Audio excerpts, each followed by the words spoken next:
শবে বরাতে কি কি আমল করতে হয়, রোজা কয়টি, নামাজ কয় রাকাত, বিস্তারিত বুঝিয়ে বললে ভালো হতো। এটা এখনো পর্যন্ত এই মাসালা জানে না এমন মানুষ আছে কিনা দেশে, খুব বেশি আমার জানা নাই। দীর্ঘদিন থেকে ওলামা একরাম অ্যাওয়ারনেস করছেন, সতর্ক করছেন। দেখুন, লাইলাতুন নিসফে মিন শাবান, মধ্য শাবানের রাত, এর ফজিলত সাব্যস্ত আছে। আল্লাহ তাআলা এ রাতে মুশরিক হিংসুক ছাড়া বাকি মানুষদেরকে মাফ করে দেন।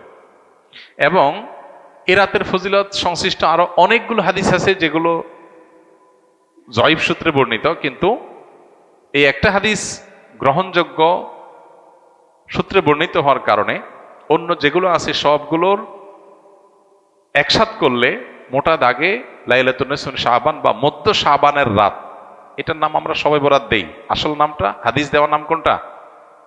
লাইলাতুন নিসফে মিন শাবান, মধ্য শাবানের রাত। শবে বরাত এটা আসল নাম না।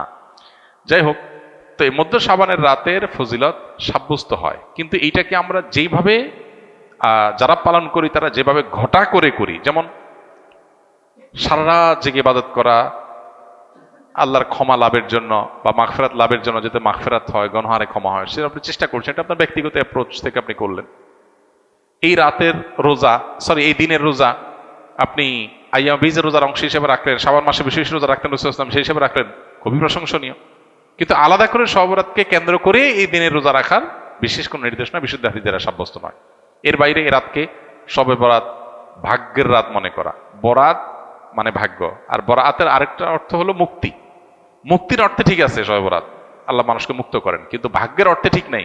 সূরা দুখানের শুরুতে আল্লাহ বলেছেন, ফিহা ইউফরাকু কুল্লু আমরিন হাকিম ইন্না আনজালনাহু ফি লাইলাতিন মুবারাকাহ ইন্না কুন্না মুনজিরিন। আল্লাহ বলেছেন, কোরআন আমি একটি বরকতময় রাতে নাজিল করেছি। কোন রাত সেটা? ওই যে ইন্না আনজালনাহু ফি লাইলাতিল কদর। আরেক জায়গায় আল্লাহ বলেছেন, কোরআন এক আয়াত আরেক আয়াতের ব্যাখ্যা করে আল্লাহ বলেছেন, ফিহা ইউফরাকু কুল্লু আমরিন হাকিম। যে রাতে কোরআন নাজিল হয়েছে সে আয়াতে, সে রাতে গুরুত্বপূর্ণ সব বিষয় ধার্য করা হয়। তার মানে লাইলাতুল কদরে গুরুত্বপূর্ণ বিষয়গুলো ধার্য করা হয়। অতএব সব রাতে ভাগ্য নির্ধারণ করা হয়, এটি বিশুদ্ধ মত না। তবে এ রাতের বিশেষ কোন নামাজ, বিশেষ নামাজের সংখ্যা, বিশেষ সূরা, এরকম কোনো কিছু সাব্যস্ত না। এরকম কিছু সাব্যস্ত আছে মনে করলে বরং বিদআত হবে, যে এত রাকাত পড়তে হবে, এই সূরা দিয়ে পড়তে হবে। আল্লাহর মাগফিরাত লাভের জন্য আপনি যদি চেষ্টা করেন সেটা প্রশংসনীয়, সেটা ভিন্ন বিষয়। প্রত্যেক রাতেই তো আপনি আল্লাহর মাগফিরাতের জন্য চেষ্টা করা কর্তব্য বা করা উচিত। আল্লাহ তাআলা প্রতি রাতেই ভোর রাতে মানুষকে ডেকে ডেকে ক্ষমার আহ্বান করেন।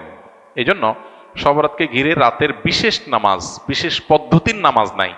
তবে এ রাতে ক্ষমার বিষয়টা সুসাব্যস্ত, ক্ষমা লাভের চেষ্টা করা এটা গ্রহণযোগ্য। শবে বরাতের জন্য নারীদের স্পেশাল আমল কি? নারীদের স্পেশাল আমল তো হালুয়া বানানো।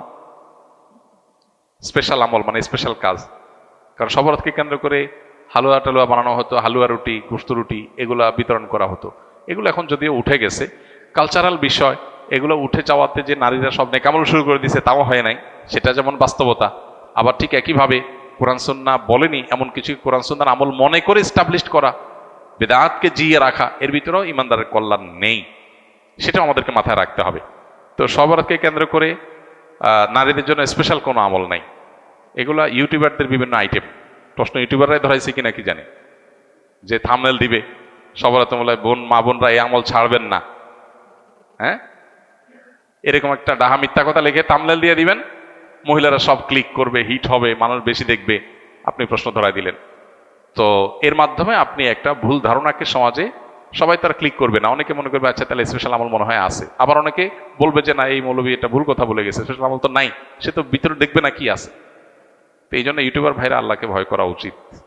সামান্য ভিউয়ের জন্য মিথ্যা কথা, দুই নাম্বারি করা, হ্যাঁ, এবং চালাকি করা, এগুলো অনুচিত কাজ।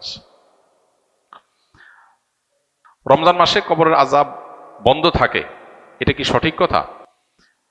এটা বহুল প্রচলিত একটি ভুল কথা, আমাদের সমাজে ব্যাপকভাবে প্রচলিত আছে। রমজান মাসে কেউ যদি মারা যায় তাহলে তার আর কবরের আযাব হয় না। আল্লাহ তাআলা আমাদের সবাইকে কবরের আযাব থেকে হেফাজতে রাখুন। কবরের আযাব থেকে বাঁচার জন্য হাদিস সম্মত কিছু আমল আছে, যেমন সূরা মুলক রাতে তেলাওয়াত করলে কবরের ফিতনা থেকে আল্লাহ তাআলা রক্ষা করেন।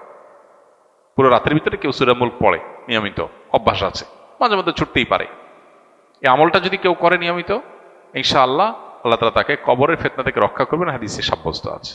নাম্বার 2, নবী করিম সাল্লাল্লাহু আলাইহি ওয়াসাল্লাম শেষ বৈঠকে আত্তাহিয়াতু এবং দুরুদের পর দোয়া মাসুরার যখন পড়ি আমরা, তখন তিনি 4টা বিষয় থেকে পানা চাইতেন।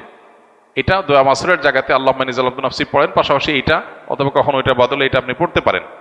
দোয়াটা হলো আল্লাহুম্মা ইন্নী আউযু বিকা মিন আযাবি জাহান্নাম ওয়া মিন আযাবিল কবর ওয়া আউযু বিকা মিন ফিতনাতিল মাহইয়া ওয়াল মামাত ওয়া আউযু বিকা মিন শাররি ফিতনাতিল মাসিহিদ দাজ্জাল।